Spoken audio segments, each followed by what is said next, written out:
Friends, ఈ వీడియోలో మనం మన కంప్యూటర్లో ఎంఎస్ ఎక్సెల్ని ఏ విధంగా ఓపెన్ చేయాలి అనేది తెలుసుకోబోతున్నాం. దాంతోపాటుగా ఎంఎస్ ఎక్సెల్ ఓపెన్ చేసిన తర్వాత అది ఎలా ఉంటుంది అనేది చూడబోతున్నాం. రండి చూద్దాం. ఫ్రెండ్స్, మన కంప్యూటర్లో ఎంఎస్ ఎక్సెల్ ఓపెన్ చేయడానికి ఇక్కడ సెర్చ్ బార్ ఉంది కదా, SEARCH సెర్చ్. ఇక్కడికి వచ్చి ఎక్సెల్ ఎక్సెల్ అని టైప్ చేస్తే చూడండి, ఇక్కడ గ్రీన్ కలర్లో ఒక ఐకాన్ వచ్చింది, ఎక్సెల్. ఇక్కడ కూడా ఎక్సెల్ ఇట్లా వచ్చింది కదా. మనం ఇక్కడ టైప్ చేసి లేదా ఇక్కడ క్లిక్ చేసి మనం ఎక్సెల్ని ఓపెన్ చేయొచ్చు, లేదా ఇక్కడ క్లిక్ చేయొచ్చు, ఇక్కడ క్లిక్ చేయొచ్చు. నేను ఇక్కడ క్లిక్ చేస్తున్నాను. ఎస్, ఇప్పుడు నాకు ఎంఎస్ ఎక్సెల్ అనేది ఓపెన్ అవుతుంది. ఇక్కడ బ్లాంక్ వర్క్ బుక్ అని ఉంది కదా, ఇక్కడ బ్లాంక్ వర్క్ బుక్ అని ఉంది కదా, ఇక్కడ క్లిక్ చేస్తే మనకి ఎక్సెల్ అనేది ఈ విధంగా ఓపెన్ అవుతుంది. ఫ్రెండ్స్, ఇప్పుడు చూడండి, ఈ చివరి నుండి ఈ చివరి వరకు ఉండేటువంటి ఏరియాని ఏమంటాము అంటే రిబ్బన్ అని అంటాం. ఓకే, ఈ రిబ్బన్లో మనకి డిఫరెంట్ ట్యాబ్స్ అనేవి ఉంటాయి. అంటే ఇక్కడ చూడండి, home, insert, draw, page layout, formula, data, ఇట్లాగా ఈ చివరి వరకు కూడా డిఫరెంట్ ట్యాబ్స్ ఉన్నాయి మనకి.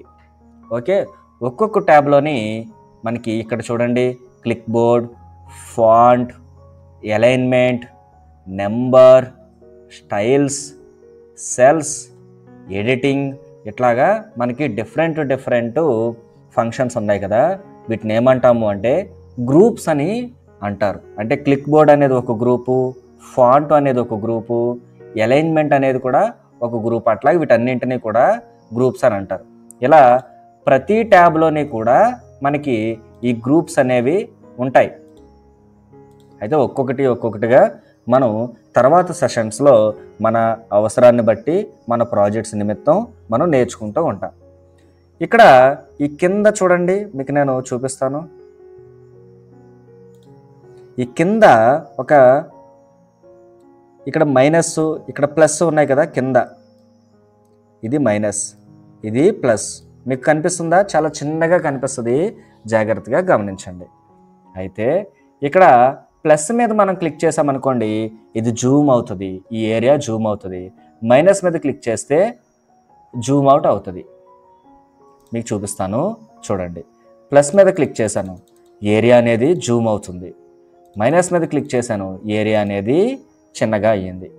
అయితే ఇక్కడ ABCD ఇట్లాగా ఈ వర్క్షీట్కి ఈ వైట్గా ఉండేటువంటి దాన్ని ప్లేస్ని ఏమంటాము అంటే, ఈ వైట్ ఏరియాని మనం ఏమంటాము అంటే వర్క్ ఏరియా అని అంటాం. ఓకే, ఈ వర్క్ ఏరియాలో ఈ ఇక్కడ కనిపించే ABCD వీటిని ఏమంటాము అంటే కాలమ్స్ అంటాం. అంటే నిలువుగా ఉండేటువంటి వాటిని కాలమ్స్ అని అంటాం. మరి అడ్డుగా ఉన్నాయి చూడండి, 1 2 3 4 5 ఇట్లా ఉన్నాయి కదా, వీటిని ఏమంటాము అంటే రోస్ అని అంటాం. నిలువుగా ఉండేటువంటి వాటిని కాలమ్స్ అని, అడ్డుగా ఉండేటువంటి వాటిని రోస్ అని అంటాం. అయితే ఈ మధ్యలో చిన్న గడులు కనిపిస్తున్నాయి కదా, చిన్న గడులు, వీటిని మనం ఏమంటాము అంటే సెల్స్ అని అంటాము. ఏమంటామండి? సెల్స్ అని అంటాం. అయితే ఈ సెల్లో ప్రతి సెల్కి కూడా ఒక అడ్రస్ ఉంటుంది. అంటే ఇక్కడ చూడండి, నేను ఇక్కడ క్లిక్ చేశాను. దీని యొక్క సెల్ అడ్రస్ ఏంటి అంటే నిలువుగా కాలం ఉంది, అడ్డుగా రో ఉంది. అంటే ఏ కాలంలో ఉంది? ఇది A అనేటువంటి కాలంలో ఉంది. ఏ రోలో ఉంది? 1 అనేటువంటి రోలో ఉంది. అంటే నిలువుగాను అడ్డుగాను ఎక్కడ కలిసిందో దానిని సెల్ అడ్రస్ అంటారు. సో ఆ సెల్ అడ్రస్ మనం ఇక్కడ చూడొచ్చు, A1. నేను ఇక్కడ క్లిక్ చేస్తున్నాను చూడండి, ఇదేమైంది? D1 అయ్యింది. ఎందుకని?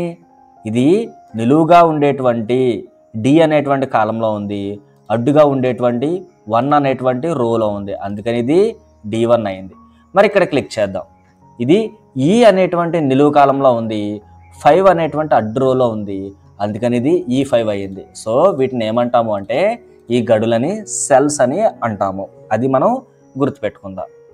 ఓకే, సో ఇక్కడ షీట్ 1 అని ఉంది కదా, జాగ్రత్తగా గమనించండి. అలాగా ఇక్కడ షీట్ 2, ఇక్కడ షీట్ 3, ఇక్కడ షీట్ 4, ఇక్కడ షీట్ 5, ఇట్లాగా మనకి కావాల్సిన అన్ని షీట్లు మనం మన ఎక్సెల్లో ఓపెన్ చేసుకోవచ్చు. మన అవసరాన్ని బట్టి మనం ఓపెన్ చేయొచ్చు. ఓకే, సో మనం నెక్స్ట్ సెషన్స్లో ఈ ఎక్సెల్ తోటి ఏం చేయాలి, సో ఓకే, మనం నెక్స్ట్ సెషన్స్లో మరికొన్ని విషయాల్ని తెలుసుకుందాం.